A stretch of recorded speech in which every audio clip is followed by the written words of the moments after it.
নৌকা নাই ব্যালটে, ব্যালটে নৌকা নাই, ব্যালটে ভোটও দেবে না। আওয়ামী লীগের নতুন কোনো নেতাকর্মী ভোট দেবে না। আমরা ভোট দেবো কোথায়?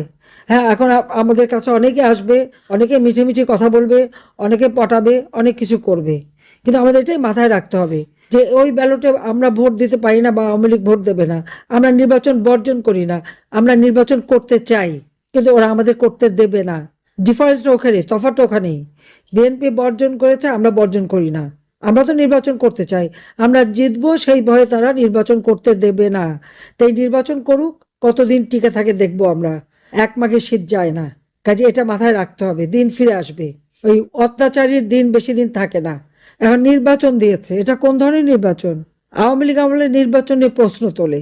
কই, আমরা তো কোনো দল নিষিদ্ধ করিনি নির্বাচন করতে পারবে না। বিএনপিকে কি আমরা নিষিদ্ধ করেছিলাম? আমরা নিষিদ্ধ করি নাই। বিএনপি নিজে ইলেকশন করেনি, কেন করেনি? এটা খুব স্পষ্ট। 2008-এ যে নির্বাচন, সেই নির্বাচন নিয়ে তো কেউ প্রশ্ন উঠাতে পারে না। সেই নির্বাচনের রেজাল্টটা কি ছিল?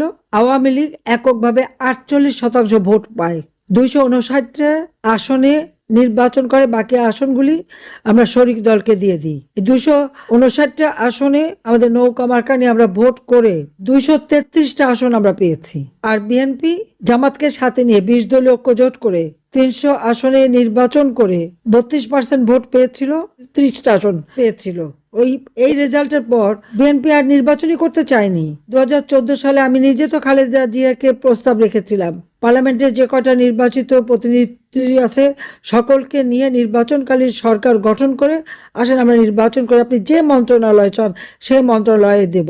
আমি নিজে তাকে ফোন করেছিলাম যে আসেন আপনি এক কাপ চা খান, আমরা আলোচনা করি কিভাবে সুষ্ঠু নির্বাচন করা যায়। আমরা তো এককভাবে নির্বাচন করতে চাইনি কখনো, বা কোনো দলকে আমরা একেবারে নিষিদ্ধ করে দিয়ে একা একা জিততে চাইনি। কারণ কেউ যদি ইলেকশনে না আসে আমাদের করার কি আছে? 2018-তে ইলেকশনে এসেছিল, পয়সা খেয়ে খেয়ে নমিনেশন দিয়ে এক সিটে 2-3জন নমিনেশন, নিজেরাই মারামারি কাটাকাটি, অমনি প্রত্যাহার। তারপরে এই ডক্টর ইউনূস আর এই বিএনপি মিলে, জামাত বিএনপি মিলে এই নির্বাচনকে প্রশ্নবিদ্ধ করা সারা বিশ্বব্যাপী ইচ্ছাকৃতভাবে করেছে তারা। কিন্তু একটাও কোনো অনিয়ম দেখাতে পেরেছে? 2024-এর নির্বাচন, তারা নির্বাচন করবে না। আমরা চেষ্টা করেছি আনতে, তারা করে নাই, বয়কট করেছে।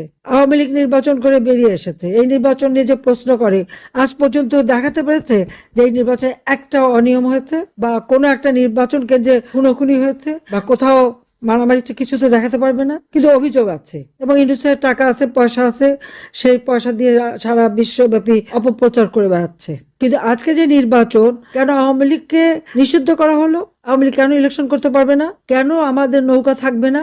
তার কারণটা খুব স্পষ্ট।